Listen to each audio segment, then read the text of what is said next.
Pagkatapos sabihin niyo ng matanda ay kaagad na ring tumalikod. Magtatanong pa sana ako pero hindi niya na ako nilingon pa. Naiwan ako na malalim na napaisip kung bakit ganun ang tinura ng matandang yon. Pumasok ako ng silid at sinabi kay Mike ang babala ng matanda. Pero tinawanan lamang ako ni Mike. Nagwika pa ito na wag muna akong mangusga sa lugar. Sinabi pa ni Mike na baka hindi lang kami gusto na matanda kaya gusto na kaming paalisin doon. Nagibit balikat na lamang ako at dahan-dahan kong inilapag ang aking bag sa kama. Iginala ko ang aking paningin sa kabuuan ng silid. Napakalaki nito. At kahit 10 tao ay kasya sa silid na yon. Habang si Mike naman ay humiga na sa kama, mabilis na nakaidlip dahil sa pagod.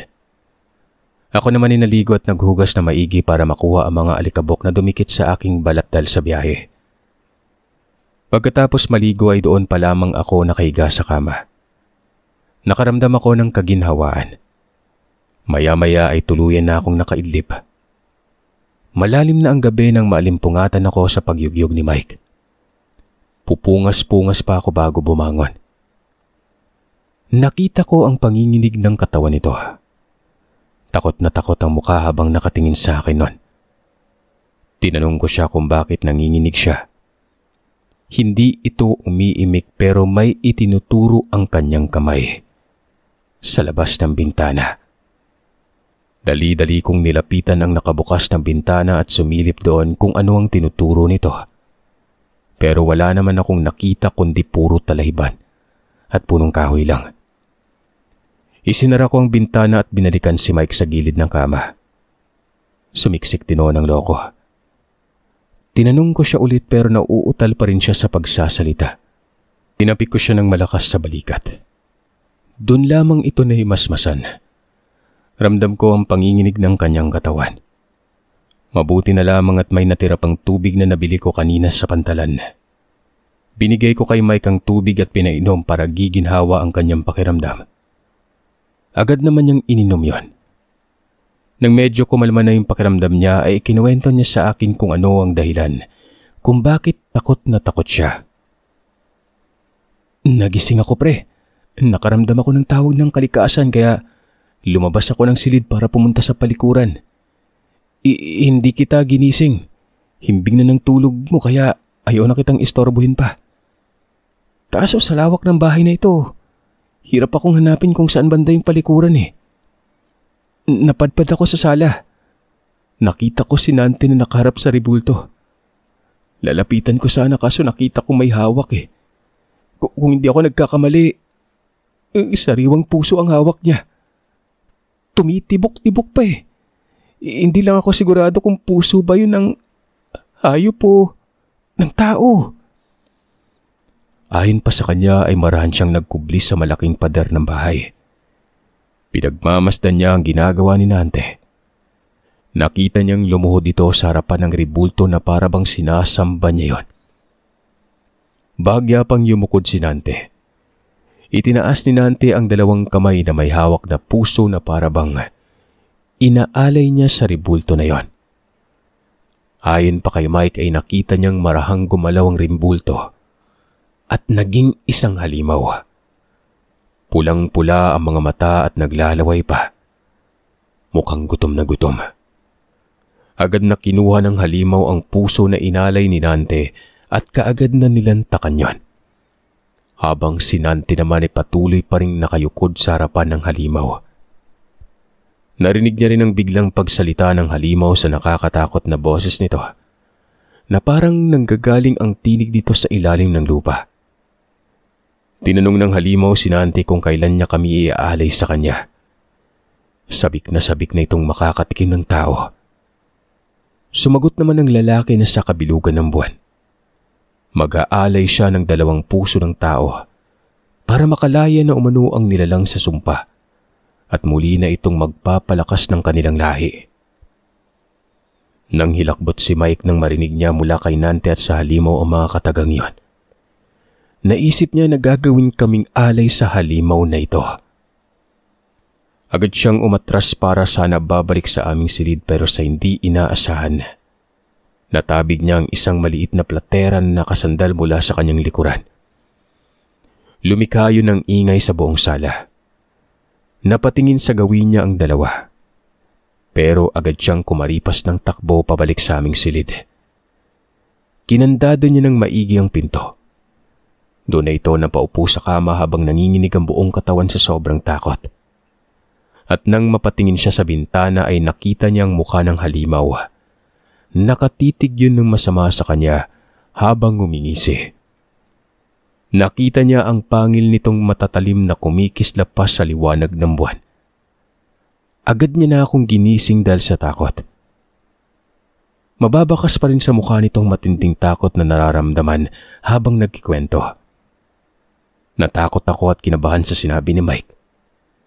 Dito na ako nagwika na kailangan naming makatakas sa lugar na yon. Sinabi ko kay Mike na siguro ito ang sinabing babala sa akin ng matanda pagdating namin sa bahay. Dali-dali kong kinuha ang bag ko at sinabihan si Mike na kailangan na naming umalis sa lugar na ito. Dahan-dahan kong binuksan ang pinto ng aming silid at sinilip ko may tao sa labas. Nang nakita ko na wala naman at sobrang tahimik ang buong bahay, ay dahan-dahan kaming naglakad ni Mike papunta sana sa main door. Pero nang nasa kalagitnaan na kami, biglang may sumitsit sa amin. Pagtingin namin sa kaliwang bahagi ng bahay ay nakita namin ang matanda na kinakawayan kami noon. Sinasabi niya na pumunta kami sa kanya. Nagkatinginan kami ni Mike. Naisip namin kung paano kami makakalabas dito gayong hindi namin alam ang pasikot-sikot sa loob ng kabahayan. Wala na kaming nagawa kung di lumapit sa gawin ng matanda. Nagpakilala itong Mang Karding. Pabulong itong nagwika na tutulungan niya kaming makatakas sa bahay. Hindi nalingid dito ang pagkatao ng kanyang amo. Hindi na nito matiis sa mga masasamang ginagawa ng mga ito sa mga taong inosente at ginagawang alay sa halimaw na ribulto. Hindi na ito papayag na may mabiktima pa ulit ang mga amo niya. Dahil doon ay sumunod kami sa matanda. Dumaan kami sa likod ng bahay. Hindi kami pwedeng dumaan sa harapan dahil naroroon ang maraming bantay. Tiyak na makikita kami ng mga ito. Mabilis kaming nakalabas ng bahay noon. Tumungo sa isang lumang basement. Sinusian yun ni Mang Karding at dahan-dahang binuksan. Nang akmang papasok na kami sa loob ay bigla kaming nakarinig ng atungal ng isang nilalang. Parang galit na galit. Sumunod na umatungal ang iba. Nagkatinginan kaming tatlo at mabilis na pumasok sa loob ng basement na yon. Natataranta na sinara kaagad ng matanda bago nagwika ng, "Sigurado ako na alam na nila na tumakas tayo. Hindi ko na masikmura ang ginagawa ni Nante sa mga tao. Pinapatay niya at inaalay niya yung puso sa halimaw. Ang mga katawan ng biktima ay pinagsasaluhan nila at ginagawang pagkain. Minsan na rin akong nagdadalas sa kanila ng taong kakainin nila. Wala akong magawa. Kailangan kong sundin ang utos niya. Kapag hindi papatay niya ang pamilya ko. Kung kaya't lingid sa kanilang sekreto kung ginawa ang silong na ito. Konektado ito sa pader kung saan ginawan ko ng butas at ang dulo nito ay gubat na. Matagal ko nang gustong tumakas pero laging nauudlot. Pero ngayon ito na yung pagkakataon. Sama-sama tayong lumayo sa lugar na ito." Mahabang pakikipag-usap sa amin ni Mang Karding noon. Agad na niya kaming niyaya na sumunod sa kanya. Sumunod naman kami ni Mike. May ilaw na dala ito kaya ito ang nagsilbi naming ilaw sa paglalakad sa madilim na tunnel na yon. Mabilis kaming gumapang doon hanggang sa marating namin ang pinakadulo. Tama nga ang matanda, dahil gubat na ito. Nang makarating na kami sa dulo ng butas ay kaagad kong pinagmasdan ang paligid. Kahit madilim ay naaalala ko na parang pamilyar sa akin ang lugar na aming kinatatayuan. Nasa gitna kami ng kagubatan at ang itsura ng gubat ay gaya ng napanaginipan ko. Bigla kaming napalingon. Sa hindi kalayuan ay narinig namin ulit ang mga atungal ng mga nilalang na yon. Sinabi ng matanda na tumakbo na kami. Maaaring naaamoy na kami ng mga nilalang. Malakas umano ang pang-amoy ng mga aswang na asbo. Nagkatinginan kami ni Mike. Hindi kami makapaniwala na totoo ang aswang. Masigit na kaming naniniwala ngayon dahil kami na mismo ang hinahabol ng mga ito. Wala kaming inaksayang panahon. Dali-dali kaming tumakbo. Hindi namin alintana ang madilim at mga tinik ng halaman na kumakapit sa balat namin. Ang mahalaga ay makalayo kami sa mga halimaw na humahabol sa amin noon. Hanggang sa napadpad kami sa isang talon.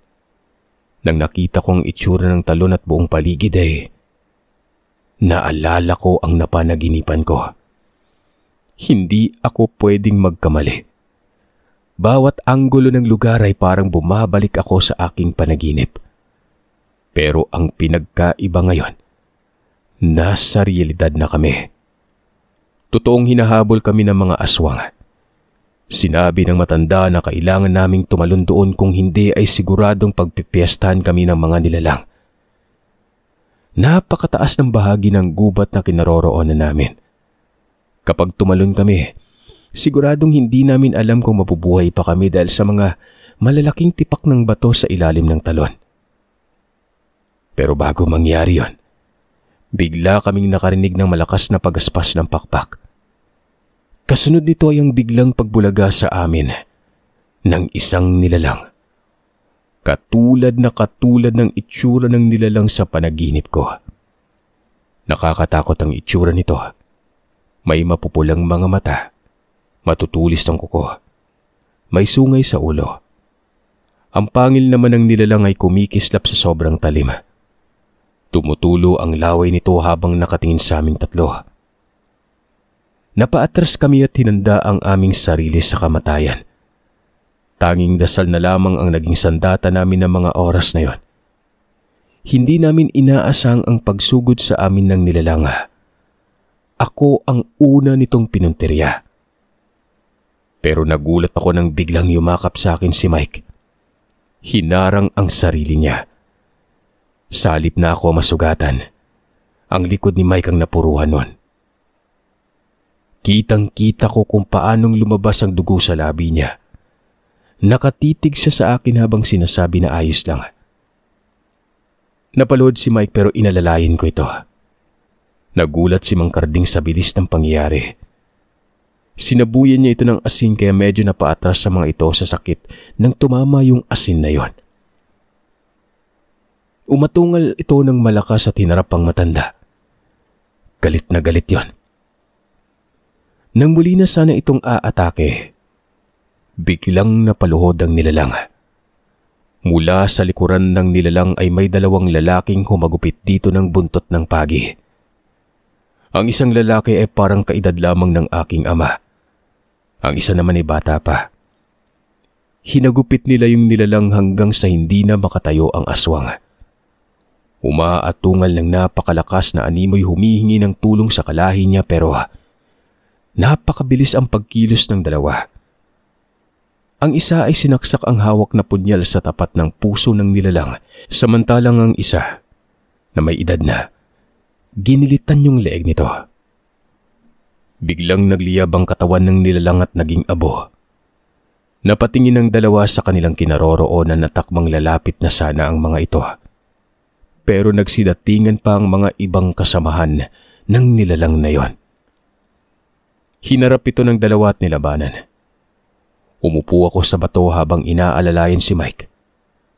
Malalim ang sugat na tinamo niya mula doon. Nakatitig si Mike sa akin habang dumadaloy ang sariwang dugo mula sa sugat niya. Napapaluhan na ako noon. Tinatanong ko si Mike kung bakit hinarang niyang sarili para hindi ako mapuruhan. Hindi ka pwedeng mamatay pre. Di ba sabi mo pagpapaaralin mo pa yung mga kapatid mo? Hindi mo magagawa yun kapag namatay ka. Dahil sa maraming dugo na lumalabas sa likuran niya, pinigilan ko na siya magsalita pa. Kumuha ko ng damit at tinalian ang sugat niya nang sa ganon ay mahinto ang pagdurugo nun. Sa mahinang salita ay nakiusap sa akin si Mike na huwag kong papabayaan ang kanyang lola. Umiiyak ako habang hawak ang isa niyang kamay. Nang sabihin ko na hinding-hindi ko pababayaan yung lola niya, unti-unting pinikit ni Pike ang kanyang mga mata. Lumuwag na rin ang pagkakahawak niya sa aking mga kamay. Naramdaman ko na lamang na huminto na siya sa paghinga. Halos maglupasay ako sa tindi ng sakit na naramdaman ko sa nangyari sa kaibigan ko. Inalalayan na lamang ako ni Mang Karding na makatayo. Hindi ko na rin namalayan na naroroon ang dalawang lalaki sa aming kinaroroonan. Awang-awa ang mga ito sa nangyari sa kaibigan ko noon. Niyaya kami ng dalawang lalaki na sumunod sa kanila. Baka meron pang natitirang nilalang sa paligid. Mas ligtas kung sasama kami sa kanila ni Mang Karding. Binuhat ko ang walang buhay na katawan ni Mike. Ayaw ko siyang iwanan sa gubat kahit anong mangyari. Magkasama kaming uuwi sa aming lugar sa Negros kahit bangkay na lamang ang katawan nito. Kahit sa huling sandali ay mabigyan ko man lang ng maayos na libing ang matalik kong kaibigan. Nang makarating kami sa bahay ng dalawang lalaki, ay marahan kong inilapag sa papag ang katawan ni Mike. Mataman kong tinitigan ng kaibigan ko. Para lang itong natutulog ng mahimbing. Marahan kong hinaplos ang buhok ni Mike at muka. Naalala ko ang mga kalokohan at asara naming dalawa nung mga bata pa lamang kami. Hanggang sa napadpad kami dito sa may Sikihor. Nilapitan ako ni Mang Karding. Sinabihan niya ako na kailangan kong tanggapin na wala ng kaibigan ko. At kagaya ng sinabi ni Mike na huwag kong sisinang sarili sa pagkawala niya. May iniabot na kumot sa akin ng matanda. Itinakip ko yun sa katawan ni Mike. Inaya kami ng dalawa na magkape muna sa loob ng bahay.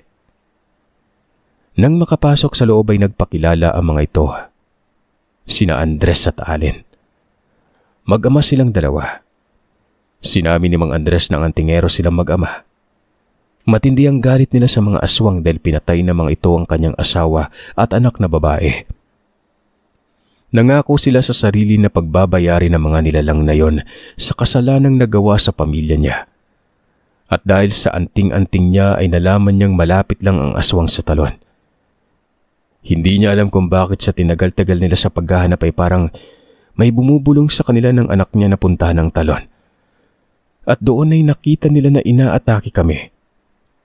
Napatango kami at nagpasalamat sa kanilang dalawa. Habang humihigop ako ng kape ay iniabot sa akin ni Mike ang isang damit na pang-itaas noon. Mabuti at nakapagpalit ako dahil basang-basa ng pawis at may mantsa pa ng dugo ang suot ko. Kinuha ko ang damit at nagpalit ng suot pang-itaas. Dahil magkaharap lamang kaming apat ay napansin ni Mang Andres ang suot kong kwintas. Tinanong niya ako kung saan ako nakuha ang kwintas na suot ko. Sabi ko, himigay yun ng aking ama bago ako pumunta ng Sikihor. Sabi ni tatay, binigay yun ng kaibigan bilang proteksyon kaya binigay niya po sa akin. Ayon kay tatay ang kwintas na ito ay maglalayo sa akin sa panganib. Lumiwanag ang mukha ni Mang Andres at napamura pa ng mahina pero nakangiti. Nagtaka ako kung bakit gano'n ang reaksyon niya sa kwintas na suot ko. Mula sa bulsa niya ay may inilabas siyang kwintas na parehong-pareho sa suot niya.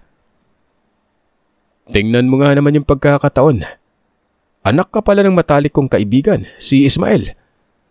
Siya lang naman yung nag-iisang binigyan ko ng kwintas na yun nung napalaban ako sa gubat. Hindi ako kaagad nakaimik. Ako man ay nagulat sa aking nalaman. Totoo palang kwento sa akin ni tatay. Kala ko noon gawa-gawa niya lang ito para hindi ako tumuloy sa pag-alis noon. Napangiti din ako kay Mang Andres at inamin na anak ako ng matalik niyang kaibigan. Iniligtas niya ang ama ko sa tiyak na kamatayan noon. At ngayon ako naman. Lubos akong nagpapasalamat sa kanya. Sinabi ko na ikinuwento ni tatay sa akin ang nangyari noon sa kanila. Sinabi ko din kay Mang Andres na gusto siyang makita ni tatay. Natuwa si Mang Andres sa pinaabot kong mensahe sa kanya. Napaslang na niya ang pinuno ng aswang. Kaya gusto niyang sumama sa akin sa Negros. Doon na lamang sila magsisimula ng panibagong buhay kasama ang kanyang anak noon. Sinabi ko naman na matutuwa si tatay pag nalaman na doon na sila titira. Sinabi ni Mang Andres sa akin na tutulungan niya ako sa pag-asikaso sa katawan ni Mike para madala namin sa Negros.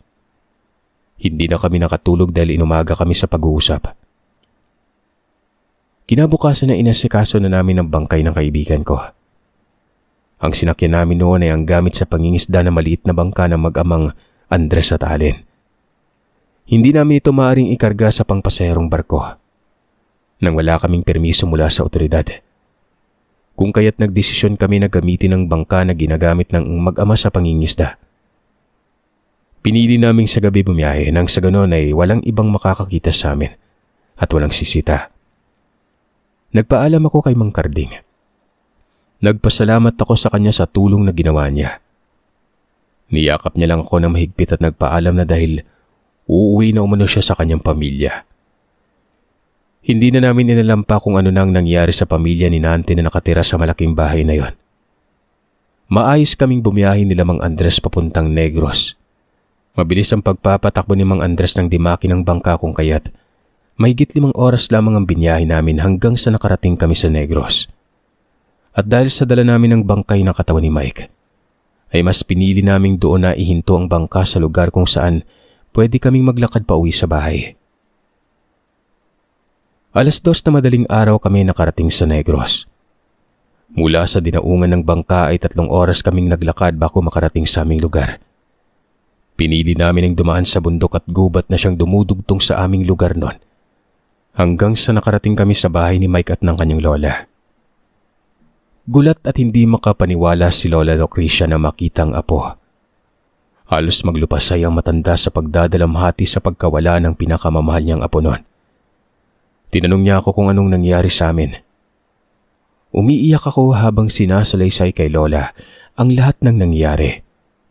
Lumuhod ako sa harap niya para humingi ng kapatawaran dahil ako ang naging dahilan kung bakit namatay ang apo niya.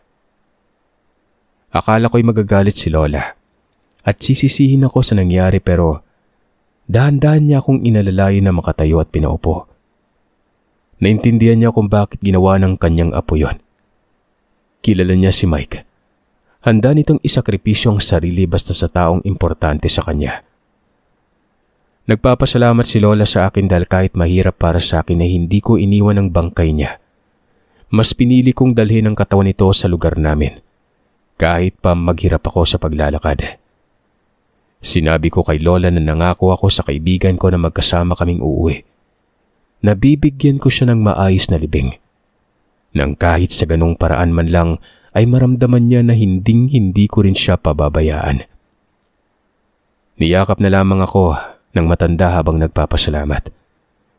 Pinakilala ko kay Lola Lucrecia sila Mang Andres at ang kanyang anak na si Allen. Doon ko nalaman na kilala din pala ni Lola ang antingero. Nagpasalamat din ang matanda sa kanila dahil sa paggabay sa akin ng mag-ama hanggang makarating kami sa Negros. Pinagtulungan naming maiayos ang katawan ni Mike. Pagkatapos ay nagpaalam ako kay Lolang uuwi muna ako kasama sina Allen at Mang Andres. Umayag ang matanda at nang nakarating kami sa bahay, nalat na namin si tatay na nagpapatuka ng kanyang mga inahing manok sa bakuran. Nagulat ito nang nakita niya ako sa hindi maayos na sitwasyon. Tiningnan niya na mabuti kung sino ang kasama ko. Nang makilala niya ay agad siyang napatakbo at mahigpit na niyakap ako at si Mang Andres noon. Tuwang-tuwa ito sa muling pagkikita nila ng matalik niyang kaibigan. Sa haba ng panahon na hindi sila nagkita. Pero napakunot ang noo naman ni tatay na makita niya ang kalagayan ko noon. Sa loob ko na ho sasabihin sa inyo, tay. Nagpatayuna na sa paglalakad ng magkaibigan papasok sa bahay. Habang si Allen naman ay napansin ang pagiging malungkot ko. Inakbayan niya ako at sinabihan na huwag akong mag-alala. Simula ngayon, siya na umano ang magiging bago kong kaibigan. Napangiti din ako sa kanya at inaya na siya sa loob ng bahay. Naisip ko pa na siguro ay mas masaya kung 3 na kami. Ganun pa man, mas nauna na sa amin si Mike kaya wala na kami magagawa pa. Sumunod kami sa bahay. Nagulat si nanay at ang 2 kong kapatid na babae nang makita ang aking kalagayan. Isinalaysay namin sa kanila ang lahat ng nangyari sa amin at kung paano ni Mike isinekrepisyo ang buhay niya. Nalungkot ang pamilya ko sa nangyari pero nagpapasalamat sila sa kaibigan ko ng sobra. Kami ang umasikaso sa katawan ni Mike. Nailibing ng maayos ito. Kinuha namin si Lola Lucrecia at dinala sa bahay. Tinupad ko ang pangako ko kay Mike na aalagaan ko ang kanyang lola. Habang ang kaibigan naman ni Mike ay hindi na nagpakita sa lugar namin kahit minsan. Isang araw, habang nakatayo ako sa punto niya, napapaiyak pa rin ako sa tindi ng lungkot ng nararamdaman ko. Pero maya-maya habang umiiyak, tila ba nakarinig ako ng isang bulong. Huwag ka nang malungkot, pre. Masaya na ako sa kinilalagyan ko ngayon. Kasunod nun ay may malamig na hangin ang yumakap sa akin. Alam kong boses ito ni Mike. Marahil ay hindi niya gusto na iyakan ko pa siya kaya mapait na lang akong napangiti. Habang bumubulong sa hangin ng pasasalamat sa kanya.